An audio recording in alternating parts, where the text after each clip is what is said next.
بسم الله بحمده. السلام عليكم ورحمة الله وبركاته.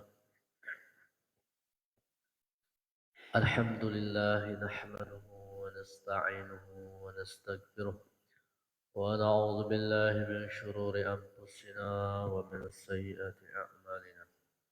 من يهده الله فلا مضل له ومن يضلله فلا هادي له.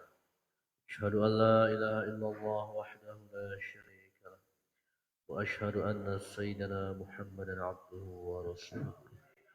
اللهم أصلح أمة محمد صلى الله عليه وسلم وفرج عن أمة محمد صلى الله عليه وسلم وارحم أمة محمد صلى الله عليه وسلم وانشر احفظ وأيد نهضة وصعد العالمين بحق محمد صلى الله عليه وسلم. سبحانك لا علم لنا إلا ما علمتنا إنك أنت العالم الحكيم. رب اشرح لي صدري ويسر لي أمري واحلل عقدة من لساني يفقه قولي. اللهم افتح لنا فتوح العارفين وفقهنا في الدين وعلمنا التأويل واجعلنا من عبادك الصالحين. أما بعد. Jamaah kaum muslimin muslimat, jamaah pengajian yang dirahmati Allah Subhanahu wa taala. Qala al-musannif rahimahullah taala wa nafa'ana bi ulumihi wa ulumi masyayikhina fid darain amin. Wal maqalatul hadiyata asyarata an ba'dil hukama ayil awliya. Berikut pembahasan yang ke-11 dari bab yang kedua. Kita mendapatkan pelajaran dari sebagian ahli hikmah atau para wali.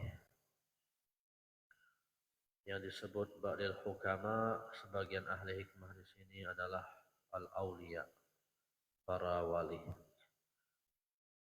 Beliau berkata, la tahkiru dzunub as-sigar, ay la ta'udduha sigaran. Janganlah engkau menganggap janganlah engkau meremehkan dosa-dosa kecil. Jangan engkau menganggap dosa-dosa itu kecil. Fa innaha tatasya'abu minhaz dzunubul kibar. Karena dosa kecil itu akan bercabang menjadi dosa besar. Ay rubbama yakunu ghadabullahi ta'ala fi tilka sigari. Yaitu bisa jadi murkanya Allah ada di dosa kecil itu. Jadi para wali memberikan kita nasihat, jangan pernah remehkan dosa kecil. Ada juga di sini dikutip apa katanya,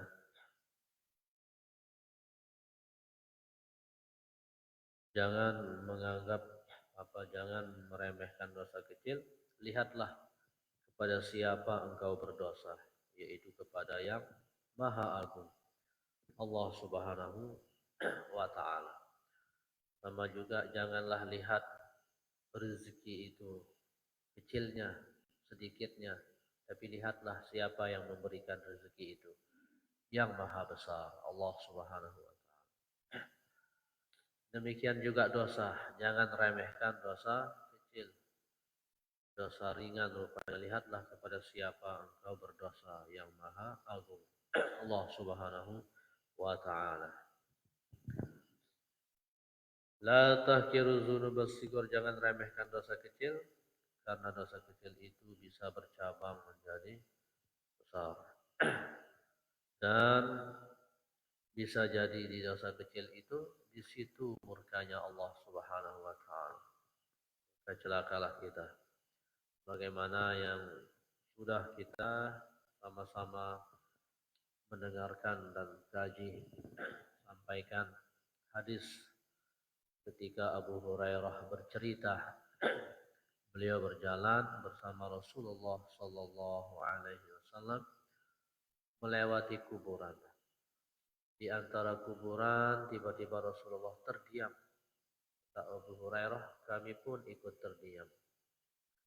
Faja'ala launuhu yataghayyar. Raut wajah Rasulullah Sallallahu Alaihi Wasallam berubah. Hatta ra'ada kumma qamisih, sampai beliau melipat lengan bajunya. Jadi terjadi sesuatu yang sangat luar biasa.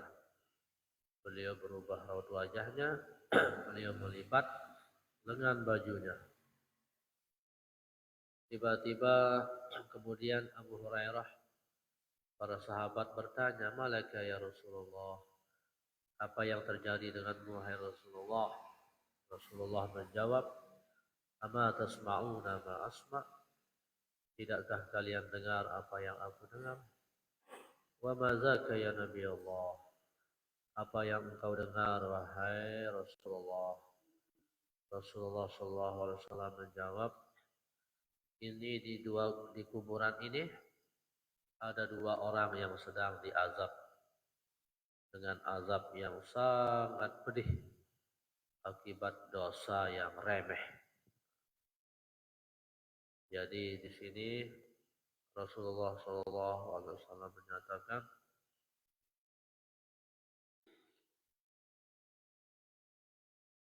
dua orang diazab pedih, diazab keras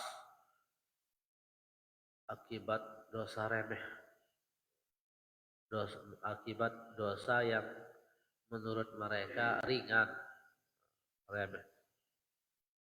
Yang pertama katanya apa dosanya karena kemudian diazab pedih, dia itu kencing dan tidak membersihkannya atau tidak bisa membersihkannya. Nah, jadi kencing buang air kecil, kemudian dia tidak bersuci atau tidak bisa bersuci. Nah, itu dosa yang mereka anggap remeh. Tapi ternyata luar biasa. Azabnya sangat pedih. Satunya lagi disiksa keras, kata Rasulullah, yu'zin nas bilisani wa yamsi bainahum bin namimah. Ya ketika hidup hobi sekali menyakiti hati manusia. Dan dia berjalan di antara manusia suka sekali menebarkan kebencian, menebarkan fitnah. Nah, ini akibat dosa remeh yang menurut mereka remeh. Jadi senang sekali menyakiti hati manusia, sedikit-sedikit diejek, sedikit-sedikit disinggung, disakiti hati manusia. Jadi itu dosa yang mereka remeh, ternyata dahsyat azabnya.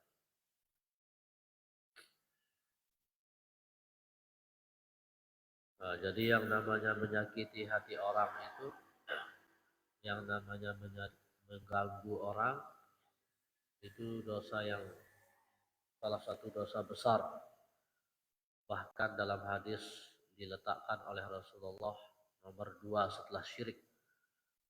Dalam hadis Rasulullah, dua yang tidak ada mengalahkan buruknya dua ini. Satu syirik, yang kedua adalah dur, menyakiti, mengganggu orang. Nah, jadi ini dua dosa yang Nabi katakan, dosa yang menurut mereka remeh, ternyata azabnya sangat dahsyat. Nah, sehingga kita dinasehati oleh para wali, para ulama, jangan remehkan dosa kecil. Kita tidak tahu disitulah murkanya Allah Subhanahu wa Ta'ala. Bahkan dosa itu kecil, dari kecil ke kecil ke kecil, terkumpullah dia menjadi besar, tidak jadi kecil lagi.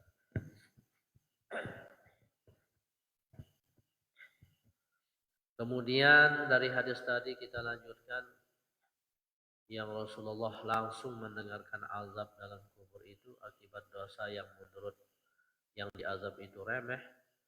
Kemudian Rasulullah memerintahkan sahabat untuk mengambil pelepah korma yang basah, kemudian diletakkan di atas kuburan. Sahabat bertanya, apakah ini bermanfaat bagi mereka? Ya, bermanfaat selama itu masih basah. Maka dari sini ulama mengkiaskan bahwasannya dianjurkanlah di atas kuburan itu diletakkan yang harum-harum termasuk bunga, sehingga ditanamlah di kuburan itu kamboja yang memiliki bunga yang jatuh maupun tidak jatuh. Jadi sesungguhnya kan ada di dalam Al-Quran, wa in min syai'in illa yusabbihu bihamdih walakin la tafqahuna tasbihahum. Tidak ada yang di langit bumi ini kecuali semuanya bertasbih kepada Allah. Tapi kita cuma yang tidak tahu, tidak paham bagaimana tasbihnya makhluk-makhluk Allah ini. Baik itu batu, tanah, pohon, hewan, tumbuh-tumbuhan ini bertasbih. Nah, jadi tasbihnya itu bermanfaat untuk ahli kubur. Makanya kuburan itu baik sekali dia tidak gundul. Kuburan itu bersihkan kuburan, ya bersihkanlah jalan-jalannya. Tapi kalau di atas kuburan lebih baik dia ada rumputnya, apalagi ada kamboja itu yang harum-harum. Karena yang harum itu yang paling nas riwayatnya itu Rasulullah SAW perintahkan sahabat untuk melepah korma di atas kuburan yang orang diazab itu. Dan itu sabda Nabi bermanfaat selama masih basah. Sehingga orang menaruhkan bunga di atas kuburan yang harum-harum. Kemudian menanam kamboja. Bahkan rumput-rumput itu bertasbih. Dan insya Allah itu ahli kubur mendapatkan bagian. Nah, itu berupa tumbuh-tumbuhan. Apalagi manusia yang Allah nyatakan walaqad karramna bani Adam. Apalagi manusia yang langsung mendoakan saudaranya. Sehingga di dalam hadis, man a'ana ala mayyitin, siapa yang membantu orang yang mati bi qiraatin au zikrin, dengan menghadiahkan pahala bacaan Quran atau zikir, istaujaballahu lahul jannah, maka Allah wajibkan bagi yang menolong ini surganya Allah. Karena Allah sangat cinta kepada hamba-hambanya yang memiliki sifat kasih sayang. Ar-Rahimun yarhamuhumur Rahman. Orang-orang yang penyayang akan disayangi oleh yang maha penyayang. Nah, jadi itu berawal dari dosa kecil. Nah, itu jadi jangan pernah kita remehkan dosa kecil. Kita tidak berani, disitulah murkanya Allah Subhanahu wa Ta'ala. Dan ketika kita melakukan dosa itu, artinya kita sedang menjauhkan diri kita dengan Allah Subhanahu wa Ta'ala. Sedangkan orang yang cinta itu takut jauh dari orang yang dicintai. Dan sejatinya cinta kita itu mencintai Allah Subhanahu wa Ta'ala yang maha mencintai, yang maha penyayang, yang maha membalas cinta. Jadi kita khawatir, takut jangan sampai cinta kita rusak, jangan sampai kita menjauh dari Allah Subhanahu wa Ta'ala dengan maksiat. Tentu kita manusia yang serba lemah. Manusia itu dhaifah, khuliqa dhaif, diciptakan lemah. Maka kita tidak mampu mengerjakan perintah Allah, tidak mampu menjauhi larangannya, kecuali atas dasar pertolongan Allah Subhanahu wa Ta'ala. Maka wajib kita sandarkan diri kita mohon pertolongan kepada Allah Subhanahu wa Ta'ala.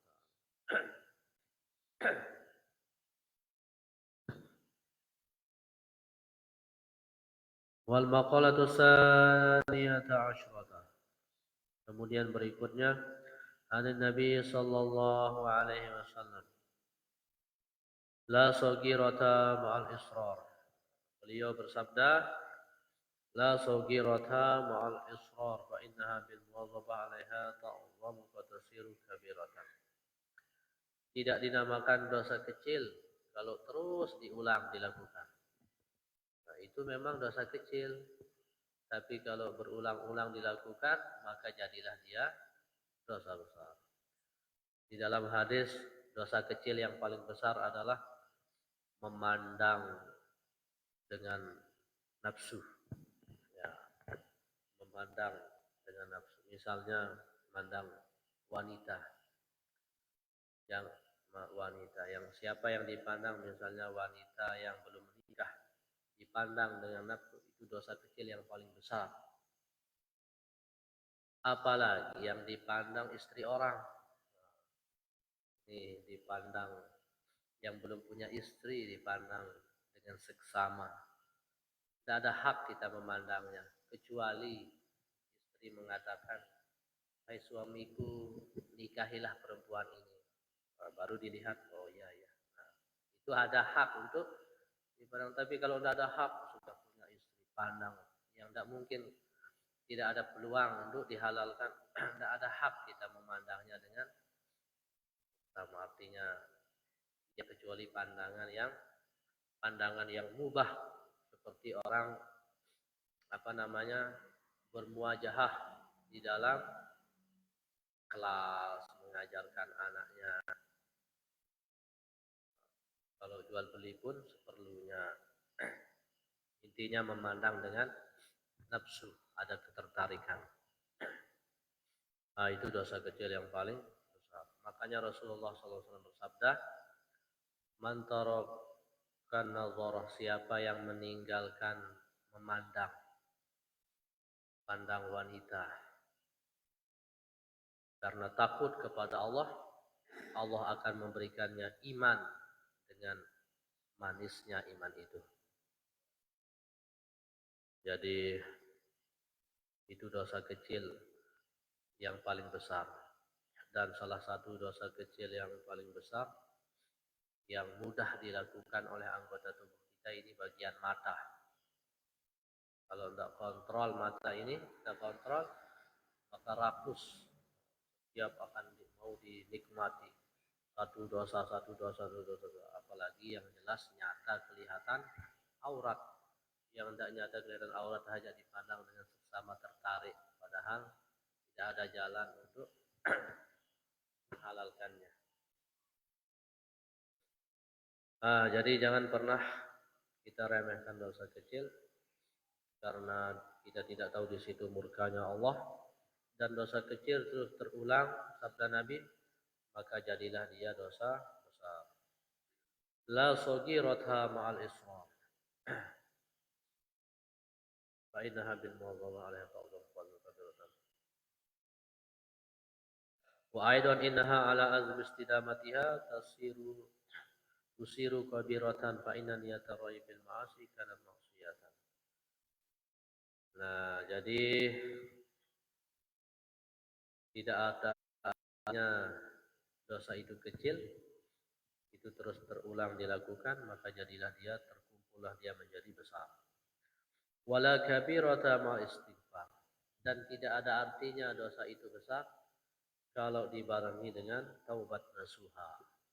Jadi taubat nasuha, terhapus, Allah mengampuni dosa besar.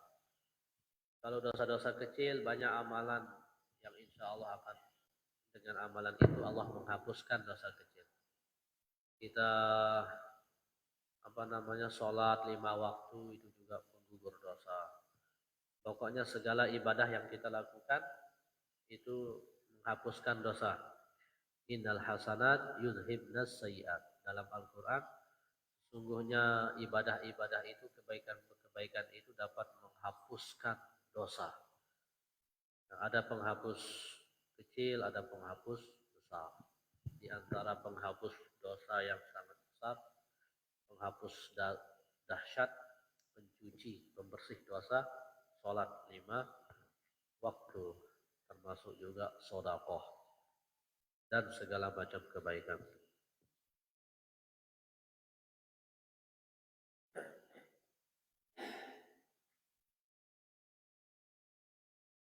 Wala kabirata mal istighfar. Maka orang yang bertaubat, orang yang istighfar, taubat nasuha, maka terhapus dosa besarnya. Nah, sama ibaratnya seperti gelas, yang di dalam gelas itu kotoran seperti air kencing. Nah, itu ibarat dosa besar. Dilempar ke lautan, maka tidak akan nampak air kencing itu. Air kencing itu ibarat dosa kita, dan lautan itu ibarat ampunan Allah yang sangat luas. Jadi sebesar-besar dosa kita tidak akan bisa menandingi besarnya ampunan Allah Subhanahu. Bahkan Allah Subhanahu wa taala sudah menitipkan salam kepada kita, hamba-hambanya lewat Rasulullah SAW. Kul, katakanlah, sampaikanlah, ya ibadiyalladzina asrafu. Apa isi pesan Allah kepada kita? Wahai hamba-hambaku yang melampaui batas. Ini yang banyak dosa. Yang banyak dosa Allah panggil lembut sekali. Wahai hamba-hambaku yang melampaui batas. Janganlah putus dari rahmat Allah. Innallaha yaghfirudz dzunuba jami'an. La taqnatu min rahmatillah. Janganlah putus dari rahmat Allah. Ini Allah sampaikan salam. Apa isinya? Allah memanggil kita. Allah memanggil yang melampaui batas, yang banyak dosa. Ya ibadiyalladzina asrafu. Hai hamba-hamba yang melampaui batas, banyak dosa, dosa-dosa besar. La taqnatu min rahmatillah. Jangan putus dari rahmat Allah. Jangan putus. Maka kalau kita berdosa, kemudian mengatakan, sudahlah, saya seperti ini, tidak mungkin bisa menjadi baik. Nah, disitulah tempat tertawanya setan berhasil. Tapi jangan pernah putus dari rahmat Allah. Di antaranya adalah apapun dosa yang dilakukan oleh manusia, jangan pernah tinggalkan sholat. Jangan pernah putus hubungan dengan Allah Subhanahu wa taala. Lagi ditegaskan oleh Allah, tidak cukup sampai situ. Innallaha yaghfiru dzunuba jami'an. Sesungguhnya, pakai inna lagi. Sesungguhnya Allah mengampuni dosa. Tidak cukup sampai situ, diperkuat lagi. Jami'an, semuanya, semua dosa. Sudah tadi Allah katakan tadi, wahai orang-orang yang melampaui batas, yang banyak dosa, jangan jauh dari Allah, jangan putus dari Allah. Artinya Allah selalu menunggu taubat, menunggu istighfarmu. Lagi ditegaskan oleh kenapa? Karena Allah itu innallaha yaghfirudz dzunub. Nah, di sini dipakai fi'il mudhari'. Yaghfiru. Fi'il mudhari' itu artinya lil istimrar, terus menerus, tidak sekali. Allah itu terus menerus mengampuni dosa. Innallaha yaghfiru dzunub. Allah mengampuni dosa-dosa jami'an, semuanya lagi dipertegas. Innahu wal ghafurur rahim. Sesungguhnya lagi kembali Allah gunakan kata inna. Sesungguhnya tadi sudah inna.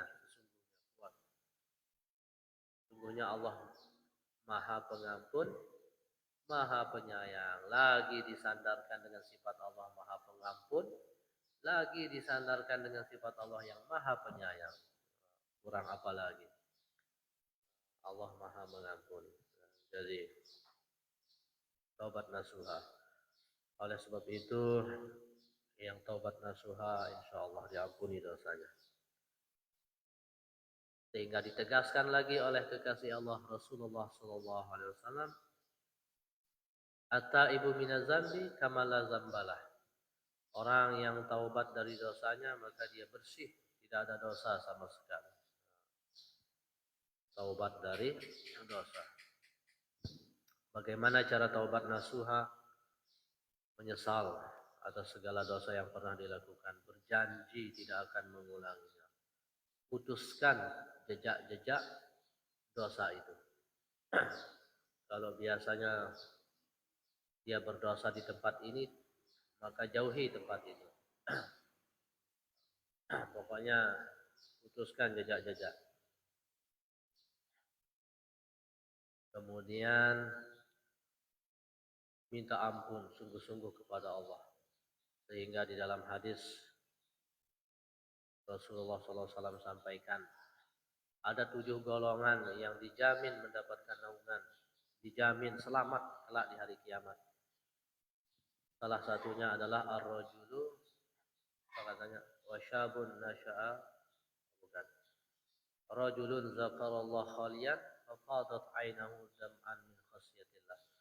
Seseorang yang berzikir meneteskan air mata karena takut kepada Allah. Dia bangun tengah malam, kemudian ambil air wudhunya, sholat tahajud, sholat taubat, mohon ampun kepada Allah. Nah, di situ ia meneteskan air mata, menyesal atas dosa, sungguh-sungguh mohon ampun. Kemudian tidak berjanji tidak akan mengulanginya. Tabah. Kemudian tabah, dia kembali. Taubat itu artinya kembali. Kembali mengerjakan perintah-perintah Allah. Kembali ke jalan yang lurus. Itu menyangkut hubungan kita dengan Allah lebih mudah. Kalau menyangkut hubungan dengan manusia, taubat dengan manusia, karena pernah bersalah kepada manusia, maka bertambah rukun taubatnya. Minta maaf kepada orang yang tempat kita bersalah. Kalau pernah mengambil milik seseorang, taubatnya itu dengan mengembalikannya. Taubat.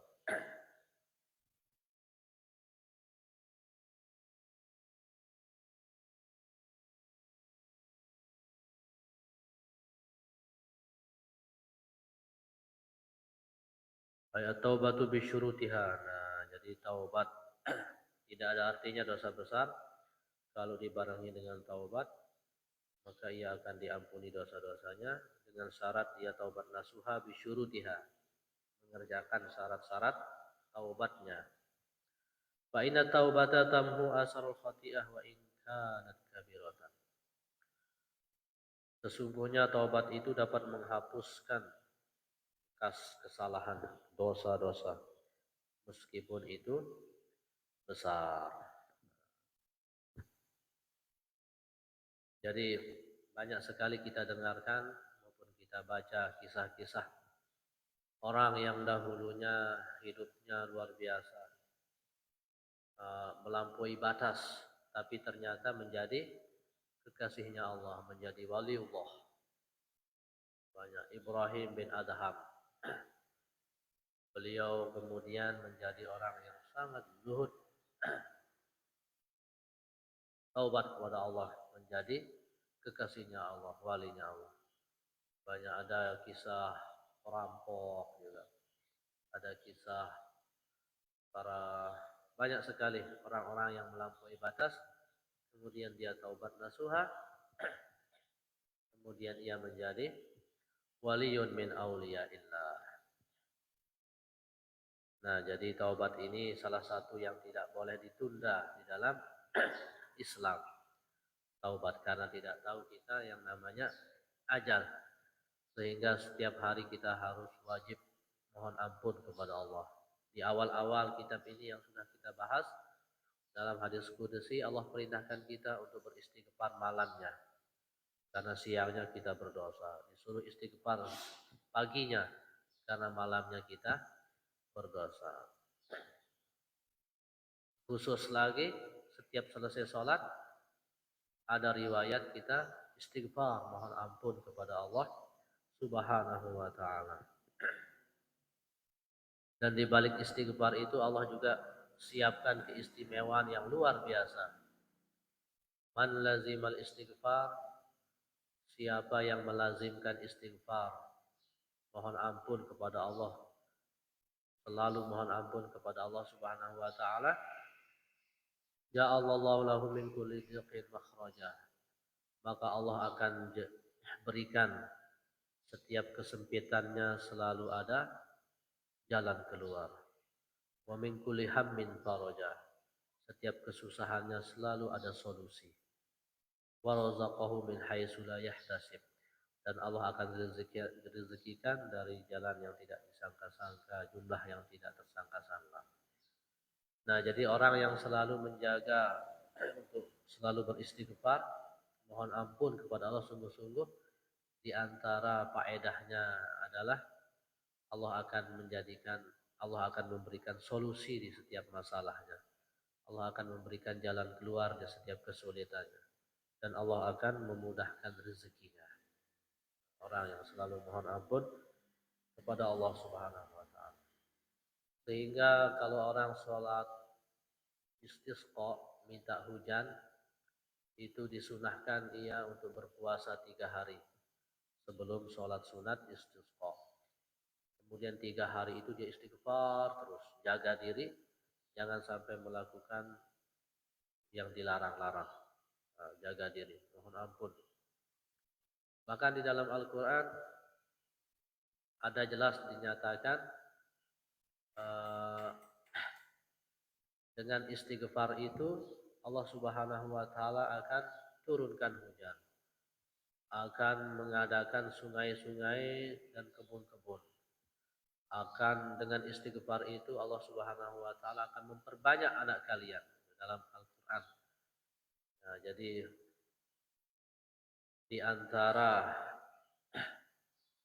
penyebab kegagalan kita, di antara salah satu penyebab kita gagal dalam segala keadaan, dalam segala hal kebaikan adalah dosa kita. Atau kita terlalu bergantung kepada manusia, mencari perhatian manusia. Oleh sebab itu saya khususnya dan kita semua, mari kita selalu beristighfar, mohon ampun kepada Allah Subhanahu wa taala. Semoga Allah mengampuni segala dosa kita, membersihkan kita. Kita istighfarkan mata kita, istighfarkan telinga kita, istighfarkan lidah kita, istighfarkan tangan kita, kaki kita, istighfarkan mulut kita, istighfarkan seluruh anggota tubuh kita, apalagi hati kita. Semoga Allah Subhanahu wa taala menyelamatkan kita, membersihkan kita dari segala dosa, sehingga pada waktunya kita keluar dari dunia ini dalam keadaan iman dan bersih dari dosa, baik kepada Allah maupun sesama manusia. Wallahu a'lam bishawab. Mungkin ada usulan, dipersilakan.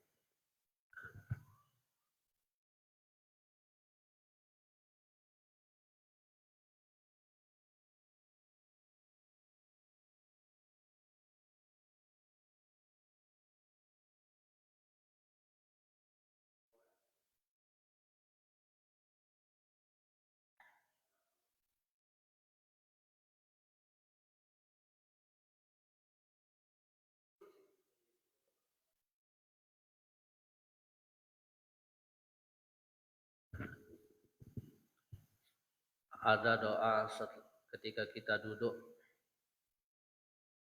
di antara dua sujud. Duduk di antara dua sujud, doanya adalah Rabbighfirli warhamni wajburni warfa'ni warzuqni wahdini wa'afini wa'fu anni. Artinya Rabbighfirli, ya Allah, ampuni dosa hamba. Tutup dosa hamba. Rabbighfirli warhamni, sayangilah hamba. Wajburni, tambal yang kurang-kurang ditambal, bocor ditambal. Warfa'ni, angkat derajat hamba. Warzuqni, rezekikan hamba. Wahdini, hidayahkan hamba. Wa'afini, berikanlah hamba keafiatan. Wa'fu anni, hapus dosa hamba. Nah, jadi yang pertama kita mohon apa? Rabbighfirli. Tutup, artinya ditutup itu tidak kelihatan, sama dengan kita mengatakan Allahumma astur aib, ya Allah tutuplah aib. Jadi kita ini kenapa kita saat ini enak berinteraksi, Allah itu menutup aib kita. Di antara sunnatullah adalah Allah itu menutup aib hambanya. Beda dengan Nabi Musa, umat Nabi Musa.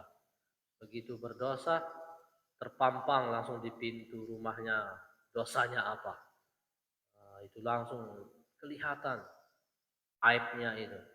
Tapi kita umat Nabi Muhammad ditutup ditutup aib kita sehingga kita berinteraksi. Kita Allah itu menutup, kalau Allah buka aib kita, mungkin kita tidak enak berinteraksi. Allah menutup. Nah, maka yang kita minta dua-duanya penting. Di apa namanya? Dihapus dan diampuni. Nah, di sini ibaratnya Allah maghfirli ini ditutup. Kalau wa'fu anni ini hapus semuanya. Nah, dihapus, tidak ada jejak-jejaknya, tidak ada bekasnya, terhapus semuanya. Nah, jadi dua ini adalah seperti tangga. Tangga ditutup dan dihapus. Ditutup dan dihapus. Jadi dua-duanya yang kita mohon. Dua-duanya yang kita mohon. Kemudian kalau kalau disuruh milih, ya tentu kita tidak mau ada dosa sama sekali, terhapus semuanya. Jadi tentu lebih tinggi harus ada yang diperlihatkan aibnya, ada yang diperlihatkan aibnya atau dosanya, tapi itu belum tentu menjadi hina bagi yang diperlihatkan. Misalnya ada orang yang bersalah, ada orang bahkan zina diperlihatkan, dia diketahui, jadi tidak ditutup, terbongkar aibnya. Jadi itu sudah hina, tapi belum tentu akan menambah kehinaan dengan omongan orang.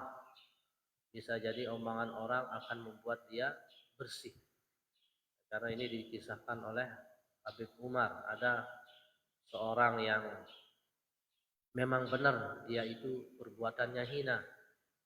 Setelah dia meninggal dunia, manusia itu tidak putus menghujatnya, menghinanya. Terus dibicarakan. Sehingga dimimpikanlah dia bahwasannya berubah keadaan menjadi sangat istimewa. Memakai pakaian yang sangat istimewa. Pokoknya keadaannya sebagai orang yang penduduk surga. Ternyata apa hasilnya? Alhasil karena dosa-dosanya itu habis disedot, ditransfer kepada orang yang selalu. Nah, jadi kalau sekedar ditutup, kalau dibuka belum tentu itu akan menambah kehinaannya. Sehingga di dalam hadis apa katanya, kalau ada orang yang membuka aibmu, jangan buka aibnya dia. Karena kebaikannya adalah untukmu. Dan ini tidak ada nanti di sini. Karena kebaikannya dia adalah untukmu, pahalanya dia untukmu. Nah, misalnya ada orang yang mengungkap aib, ini kamu ini dibuka aibnya di tempat umum.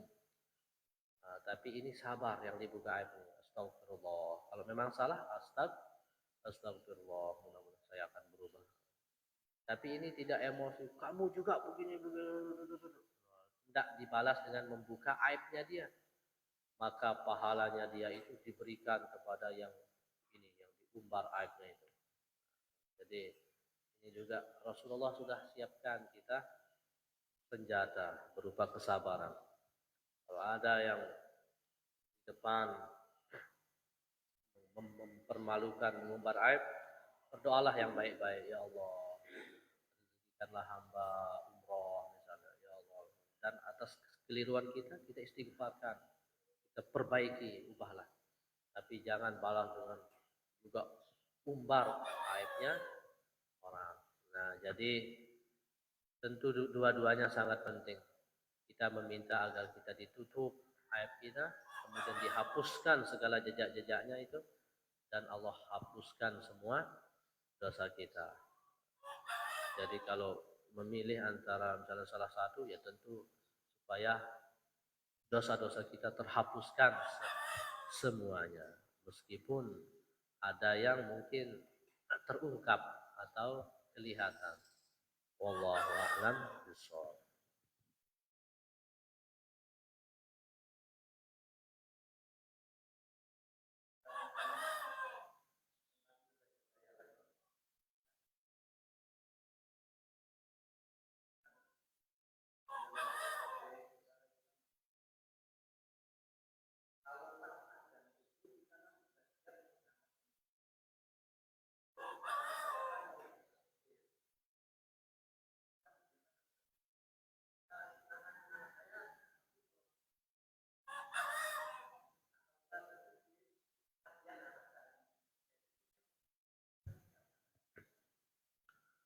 Kaidah usul fikih mengatakan darul mafasid muqaddamun ala jalbil masalih.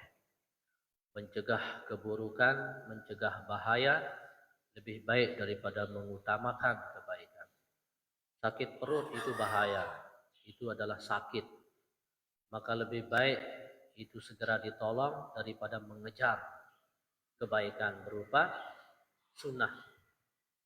Jadi wajib, bukan sunnah lagi, wajib bapak mendahului yang sedang sakit. Tolong itu.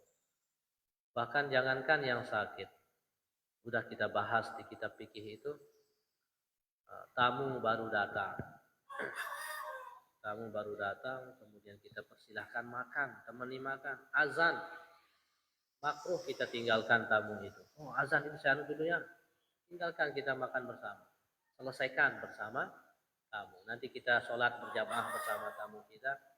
Kalau sudah misalnya lama kita ngobrol, azan baru kalau bisa kita ajak, paling bagus kita ajak. Tapi ini tamu jauh, baru datang, tiba-tiba azan langsung tinggalkan. Nah, itu perkara kebaikan, apalagi perkara sakit. Seperti tadi sakit, anak sakit perut, tidak bisa dia sendirian. Itu belum bapakmu sholat, nah, justru kita yang berdosa. Jadi darul mafasid muqaddamun ala jalbil masalih. Mencegah bahaya, mencegah mudarat lebih utama daripada mengejar kemaslahatan. Wallahu a'lam.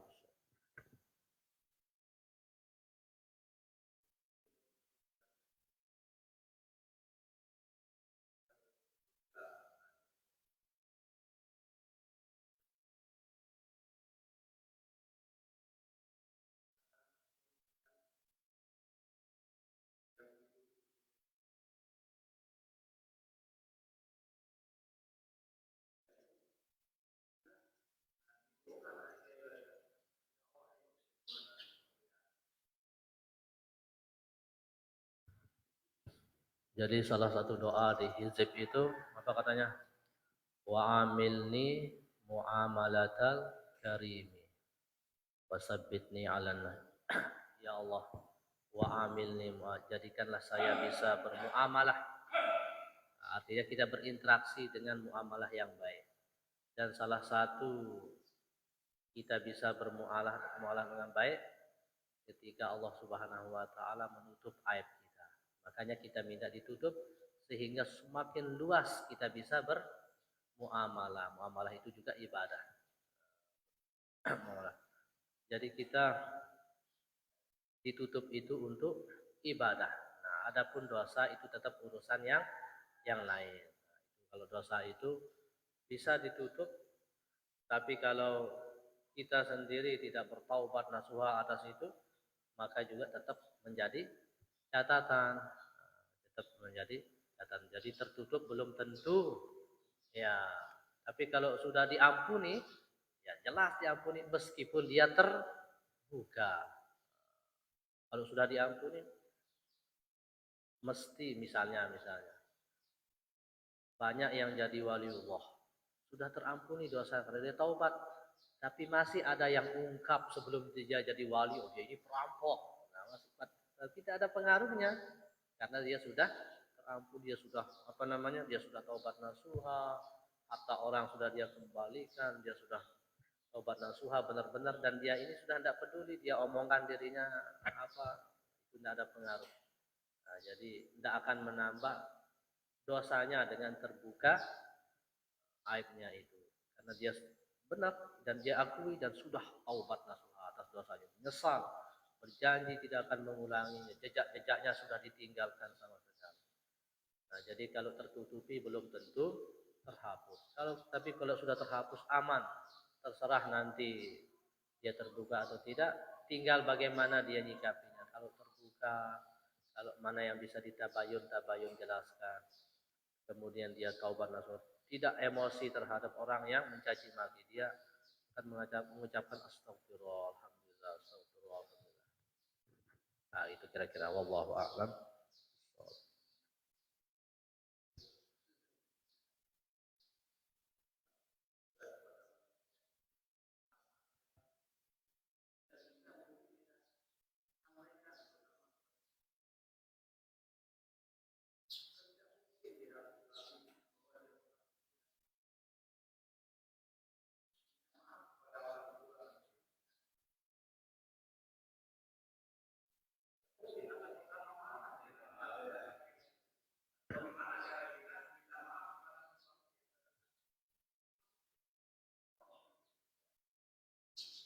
Ya, kalau berzina memang melakukannya sama manusia, tapi sungguh itu berdosa kepada Allah Subhanahu wa taala. Karena itu sama-sama mau. Nah, jadi jadi kalau berdosa sama manusia, kalau berdosa dengan zina itu adalah salah satu dosa besar kepada Allah Subhanahu wa taala. Yang sesama manusia ini kepada manusia ini misalnya menyakiti hatinya dengan mengumpat atau mengambil hartanya, mencuri.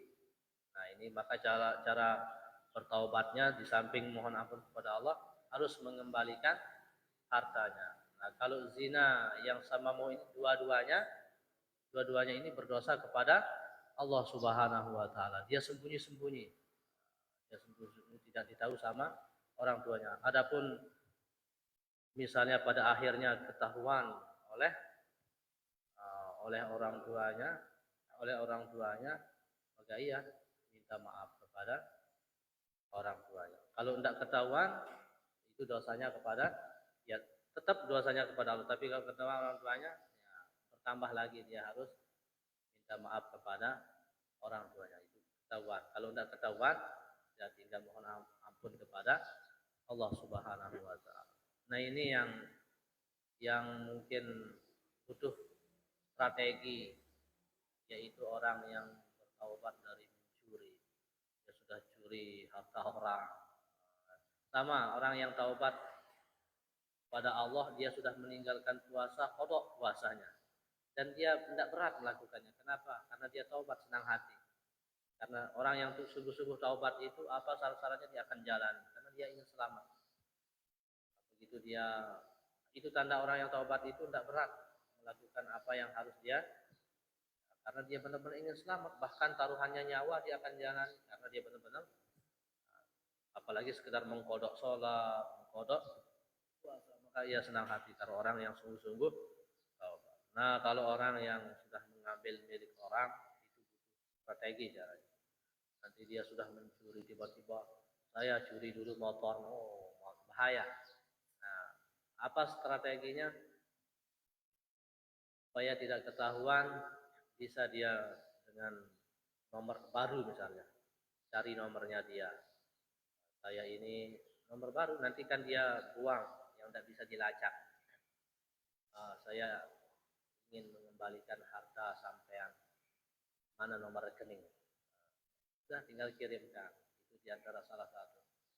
Atau titipkan kepada orang yang terpercaya.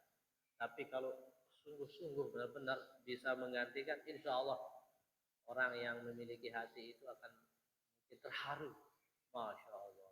Insya Allah akan terima. Tapi kita lihat kondisinya. Kalau tidak memungkinkan ya tadi dengan diam-diam. Itu kalau hubungannya sama manusia. Tapi ada juga kita itu cukup dimanjakan. Tidaklah dua orang muslim bertemu kemudian berjabat tangan, kecuali Allah mengampuni dosanya sebelum mereka terpisah. Itu salah satu hikmah kita sholat berjamaah. Assalamualaikum, assalamualaikum, di antara kita ada dosa, selalu salaman. Nah, itu indah sekali. Maka salah satu faedah sholat berjamaah itu untuk memperkuat hubungan ukhuwah Islamiyah kita. Jadi enak sekali meskipun ada yang mengharamkan.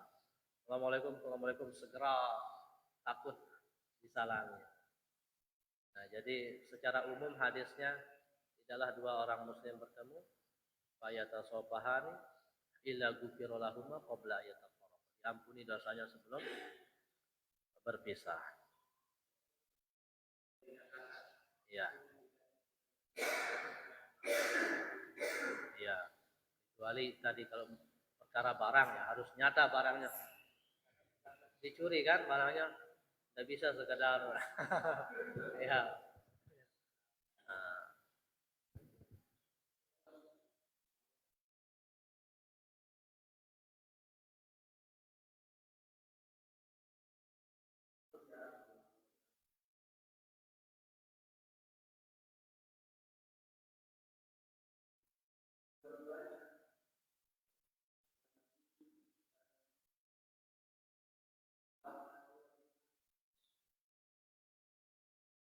Ya begitu. Ya sesungguhnya seperti itulah kita rata-rata. Artinya tidak ada manusia yang bersih kecuali memang yang sudah Allah bersihkan seperti Nabi, Rasul, para walinya. Nah, jadi kullu bani Adam khata, semua manusia memiliki dosa. Tapi ada yang seperti tadi yang nyata lah. Ini terang-terangan ambil mencuri, ambil sholat, tak putus. Memang harus begitu. Ya, artinya ini sering disampaikan oleh ulama. Sebesar apapun dosa kita jangan pernah putuskan diri dengan Allah. Jadi dosa mencuri jangan putus sholat. Melakukan zina, na'udzubillah, jangan pernah putuskan. Jangan sampai saya ini sudah terjatuh dosa besar, tidak usahlah sholat. Nah itulah setan tertawa terbahak-bahak. Kalau masih berdosa dan sholat, masih setan itu was-was, khawatir. Tidak mau dia putus dari Tuhannya ini. Nah, masih dia resah, setan itu susah. Tapi kalau sudah berdosa kemudian ya sudahlah, saya ini sudah pendosa, tidak usah saya sholat. Nah sudah terbahak-bahak sudah setan. Nah itulah. Nah jadi justru begitu, dia mencuri tapi tetap sholat. Memang harus begitu sholat. Nah urusan mencuri itu urusan yang harus nanti ditinggalkan oleh semua manusia. Mencuri, berzina, mabuk-mabukan. Nah itu semua harus kita hindari. Makanya ada namanya Yaumul Mizan, hari ya timbangan, nanti akan ditimbang. Tapi kalau masih ada sholatnya, nah, nanti kan yang pertama ditanya di hari kiamat sholat. Ini bagaimana sholatmu? Masih ada yang ditanya malaikat, masih ada pakai menjawab. Nanti kalau udah tidak sholat, ini bagaimana sholatmu? Tidak sholat, tidak ada yang perlu ditanya, los, los kemana? Ya, tidak sholat. Jadi berarti ini tanpa hisab. Kalau tanpa hisab ke surga, tanpa hisab ke, nah ini tidak ada yang ditanya. Tapi kalau masih sholat, masih ada yang ditanya. Ya.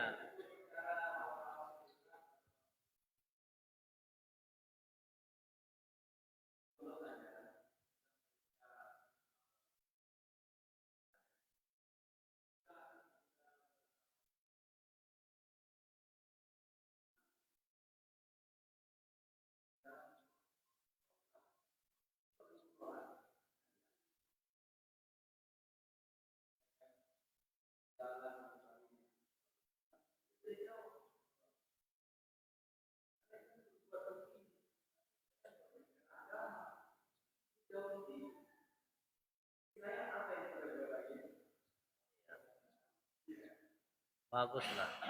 Lanjut. Kalau bisa diajak ngomong, alhamdulillah bisa kita lanjutkan anunya, nasihatnya. Tapi kalau sudah bilang pergi sana kamu, susah. Tapi kalau kayak tadi bisa berinteraksi, itu kesempatan. Ya, itu kesempatan emas. Karena kan tahun ini kah Habib Umar ke Malaysia itu? Malaysia kan Habib Umar yang bertanya itu LGBT. Nah, ketua LGBT yang bertanya bahwasannya kami ini di hitop sudah neraka kamu, neraka kamu. Kami ini sudah banyak manusia yang mengatakan kami ini sudah penduduk neraka, sudah tertutup jalan macam segalanya. Bagaimana ini Habib katanya, Habib Umar. Nah di situ Habib Umar jawab cukup panjang. Salah satunya jawaban beliau dengan kisah. Salah satunya beliau jawab dengan kisah. Ada seorang perampok katanya. Perampok ini ketika ngerampok tapi dia disuguhkan oleh yang dirampok itu kopi. Perampok-perampok ini. Siang dia ngerampok kan. Kemudian kedua perampok ini tidak ngopi. Kenapa tidak ngopi? Saya lagi puasa. Dia ngerampok lagi puasa. Duh, kok ngerampok lagi puasa katanya kan? Saya tidak mau putus dari Tuhan saya. Itu ngerampok. Jarak beberapa tahun yang dirampok ini haji. Dengan izin Allah ketemu sama pemimpin perampok ini sedang haji. Ternyata dia taubat nasuha. Karena dia berazam tidak mau putus hubungan, maka dari situ Allah kemudian suatu ketika ujamkan dia hidayah dan untuk taubat nasuha, sehingga apa yang sudah dianu itu dia berusaha kembalikan. Kemudian dia menjadi kekasihnya Allah Subhanahu wa ta'ala. Apalagi sholat yang memang itu adalah tali kita yang tidak ada anunya, loss kepada Allah, penyambung kita. Dalam hadis sampai dikatakan kan yang membedakan muslim dengan kafir adalah sholat. Jadi itu dari itu contohnya perampok. Itu dicontohkan LGBT itu. Jadi jangan pernah putus hubungan dengan Allah. Jangan putus asa. Jangan putus dari rahmat Allah. Allah itu Maha Penyayang. Jangan putus. Bagaimanapun kita berdosa, jangan pernah tinggalkan perintah Allah. Jangan putuskan diri kita. Terus sambil hati kita ingin berbuat baik, hati kita ingin taubat. Kemudian sedikit-sedikit jalan-jalan. Insya Allah pada akhirnya mudah-mudahan kita husnul khotimah. Kan? Ya, itu sudah Isra. Ya. Jadi satu lagi, jadi yang namanya maksiat itu tidak hanya itu berupa perampok, zina, mabuk-mabukan. Di antara maksiat yang tidak kalah besarnya juga, yang mungkin semua kita na'udzubillah min dzalik terpesona dengan maksiat itu. Di antaranya apa? Menggibah. Itu maksiat luar biasa. Apa juga berdusta, menyebarkan kabar kebohongan. Pokoknya banyak hal-hal yang remeh. Intinya tidak boleh kita anggap diri kita lebih. Jadi kita tetap mohon ampun kepada Allah Subhanahu wa taala karena kita tidak tahu bagaimana akhir hidup kita, tapi identik kebaikan itu identik dengan husnul khotimah. Keburukan itu identik dengan su'ul khotimah. Tapi tetap semua rahasia Allah, maka kita tidak boleh menganggap diri. Tetap kita selalu berhusnuzon kepada Allah Subhanahu wa taala dengan mohon maaf atas segala kekurangan. Subhanakallahumma wa bihamdika asyhadu an la ilaha illa anta astaghfiruka wa atubu ilaik. Subhanakallahumma wa bihamdika asyhadu an la ilaha illa anta astaghfiruka wa atubu ilaik.